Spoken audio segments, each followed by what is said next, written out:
Jessica Nambango took 170 flights in 1 year, swam with humpback whales in Tonga, and went dog sledding in Finland, on her way to becoming the first black woman to record and visit all 195 United Nations recognized countries in the world. Her secret weapon to being able to travel to all the countries is having both an American and Ugandan passport. One thing Jessica says she learned: most people are good.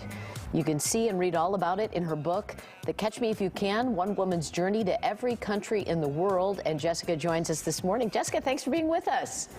Good morning. Thank you for having me. So I did not realize this was such an elite club. Is it less than 300 people in the world that have hit all of the countries in the world? Yes, it is. More people have been to outer space, actually. Wow. Oh, my goodness. And how did you decide to start this journey? You know, so I've been traveling internationally since I was 4, and I grew up as sort of a geography nerd. So by the time I finished high school, I had been to 8 countries already, and I just sort of kept going. I first left the United States and moved abroad in 2008, and from there, it just sort of spun out of control. And how did you get to most of these countries? Is it a combination of all types of travel, I'd imagine?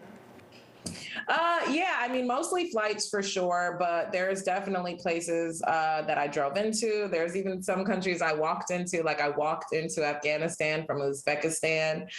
So there's just such a variety of ways that I got to the countries. And when you would get to a different country, for it to count, so to speak, did you have to do more than just set foot on the soil of the country, or did you have to maybe stay a day or two? How did you rate that? Yeah, I mean, you know, for me, it was important that I had a cultural experience in every country. So of the 195, there's only 11 where I did not spend the night. And those are like microstates like San Marino and Andorra and small countries like that. Now, what would you say was your favorite spot that you never thought that you'd enjoy as much as you did?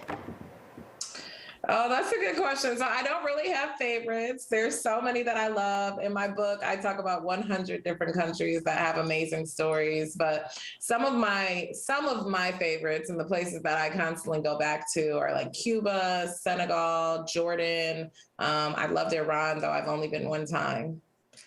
Were you ever just by yourself completely, or did you always have? Did you ever have travel companions?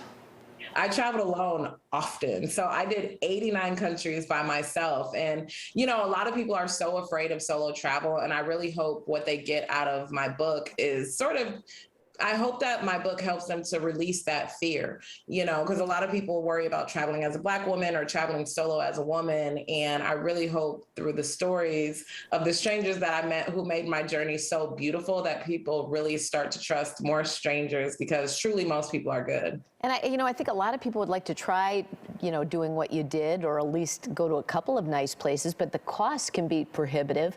Is there a cheaper way to travel that people might not know about? Yeah, I often say chase the deal, not the destination. And so, if you just want to travel, to me, to travel means just leave your home. So whether you're hopping in a car and you're driving 2 hours from home, people in Chicago can go to my hometown of Detroit. Or if you're going to national parks. But there's also websites that I use, like theflightdeal.com, secretflying.com. And these are websites where they just email you every day links to destinations. So if you see a destination that's leaving from your hometown, maybe $300 to go to Bolivia and check it out. Really good advice here. I want to show the information about the book again. It is called The Catch Me If You Can, One Woman's Journey to Every Country in the World. There's her information there, the website. And you can follow her on Instagram. Jessica, thank you so much for your time this morning. Thank you so much for having me.